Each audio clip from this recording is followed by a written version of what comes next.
invité café. Notre invité café et votre question au 31 9000. La sécurité des biens et des personnes sur les sites isolés. Nous en parlons avec le sous-préfet aux communes de l'intérieur, Frédéric Bouteille, est notre invité. Bonjour Frédéric Bouteille. Bonjour Charlie Torres. Alors cette question de sécurité qui se pose avec acuité depuis le viol d'une infirmière du centre de santé de Trois-Sceaux à Camopi. Tout d'abord, est-ce que vous avez des nouvelles de la victime? Est-ce qu'elle se remet de ce traumatisme? Écoutez, je sais qu'elle a été évacuée immédiatement après les faits et prise en charge au niveau de Cayenne, mais je n'en sais pas plus. D'accord. Quant à vous, vous êtes rendu quasiment immédiatement sur place après les faits. Est-ce qu'on en sait un petit peu plus sur les circonstances? Alors, la réponse immédiate, ça a été d'abord la réponse judiciaire pour interpeller le suspect qui avait été identifié par la victime. S'en est suivi le mardi des menaces particulièrement véhémentes à l'endroit des personnels soignants et des personnels enseignants de Trois-Sceaux qui se sont barricadés dans un carbet.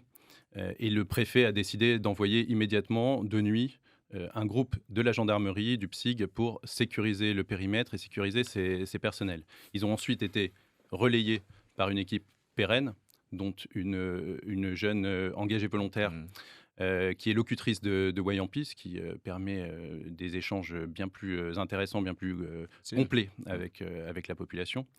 Quand je me suis rendu sur place, j'ai trouvé une situation apaisée et j'ai pu rencontrer à la fois les personnels soignants et les personnels enseignants.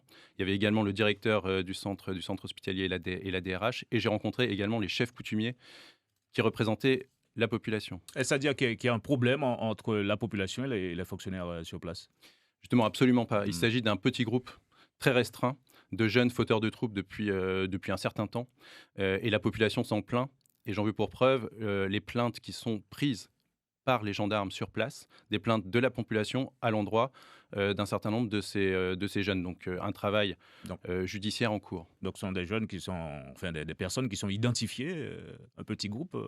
Exactement. C'est un petit groupe et la population, au contraire, témoigne de son attachement au centre de santé, de son attachement à son école, et a très peur que, effectivement, les faits qui sont survenus il y a une dizaine de jours fassent partir les fonctionnaires de leur territoire et les laissent sans recours. Justement, ça veut dire que la menace était connue des autorités? Non, si vous voulez, il y avait un faisceau d'indices, il y avait des passages de la gendarmerie régulièrement, il y a des échanges avec les chefs coutumiers également extrêmement réguliers. Le message, c'est évidemment que il n'y a pas d'impunité dans ces territoires et que dès que les lignes rouges sont franchies, il y a une intervention immédiate, résolue, ferme et massive des services de l'État. Néanmoins, on a l'impression que vous réagissez après coup, qu'il n'y a pas une présence, on va dire, permanente de l'autorité sur place.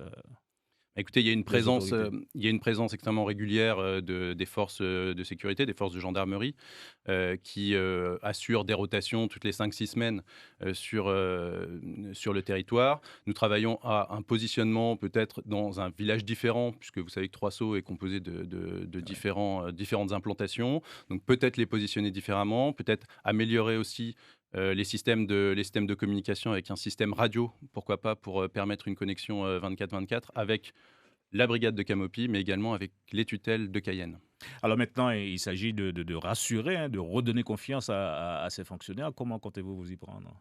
Eh bien, écoutez, la première chose, c'est de maintenir les forces de gendarmerie qui sont sur place tant que la situation n'est pas satisfaisante pour tout le monde.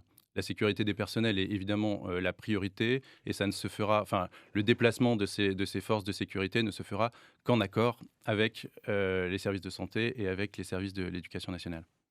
Alors justement, est-ce qu'il y a des différences en fonction des secteurs de traitement, de dispositifs justement en matière de sécurité entre le Maroni et l'Oyapock par exemple? Alors, Ou pas du tout non, il n'y a pas de différence de traitement. C'est-à-dire que nous répondons à l'urgence et nous assurons une présence la plus régulière possible, compte tenu des élongations, compte tenu de l'éloignement et compte tenu du niveau des eaux actuel. Puisque je rappelle qu'aujourd'hui, il faut 3 jours pour se rendre en pirogue, par la route puis par la pirogue depuis Cayenne jusqu'à Trois-Sceaux. Les gendarmes de Camopi se rendent habituellement à Trois-Sceaux en pirogue. Il leur faut donc 2 jours. Et ma question était de savoir, est-ce qu'il y a des zones plus sensibles que d'autres ou alors la situation n'est pas du tout celle-là? Écoutez, les forces de sécurité sont réparties sur le territoire en fonction de l'importance des bassins de population en termes de nombre d'habitants. Ça paraît assez évident. Après, il n'y a pas de différence de traitement, ça c'est très important. Il n'y a pas de discrimination en fonction de l'endroit où vous habitez en Guyane sur la sécurité à laquelle vous avez droit.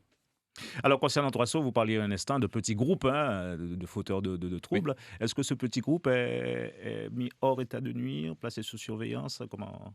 Écoutez, là, il y a des Hmm. enquêtes judiciaires qui sont en cours, c'est certain, mais ce qu'il faut dire quand même, c'est que tout ne passera pas par le judiciaire. Il y a un travail de fond qui doit être poursuivi, qui doit être accentué. Vous savez qu'il y a 1 an, nous avions lancé un chantier d'insertion sur Trois-Sauts et sur le bourg de Camopi. La mise en place d'activités, la mise en place d'accompagnement pour les parents, pour qu'ils accompagnent leurs enfants sur le littoral, comme ça a été fait pour les parents du bourg de Camopi avec l'association Camopi One et le financement de la CAF l'année dernière. Ce sont des éléments, ce sont des actions qui concourent à l'amélioration de la situation. Il n'y a pas que le judiciaire et tout ne passera pas par le judiciaire pour ces jeunes qui sont dans un désœuvrement le plus total pour la plupart. Alors, ces nouveaux moyens de communication réclamés par ces fonctionnaires, ils seront mis à disposition quand précisément, assez rapidement? Écoutez, là, il y a déjà un achat, j'ai pu m'entretenir hier avec le centre hospitalier, il y a un achat de dispositifs de communication entre eux et avec la gendarmerie au sein même du village, dans un premier temps. Et ensuite, les dispositifs de BLU, donc de radio, sont à l'étude par la gendarmerie. Moi, j'escompte dès la semaine prochaine avoir une réponse concrète à leur apporter. Et quel message à ce matin? Les fonctionnaires ne doivent pas avoir peur de se rendre à Trois-Sauts ou ailleurs, sur ces sites isolés. Exactement. En tout cas, tout est mis en œuvre pour garantir leur sécurité. Et c'est le point le plus important pour nous. Frédéric Boutaille, merci d'avoir répondu à nos questions ce matin. Je vous remercie. Bonne journée. L'invité café. Suivez l'info sur Guyana Première, télé, radio et internet.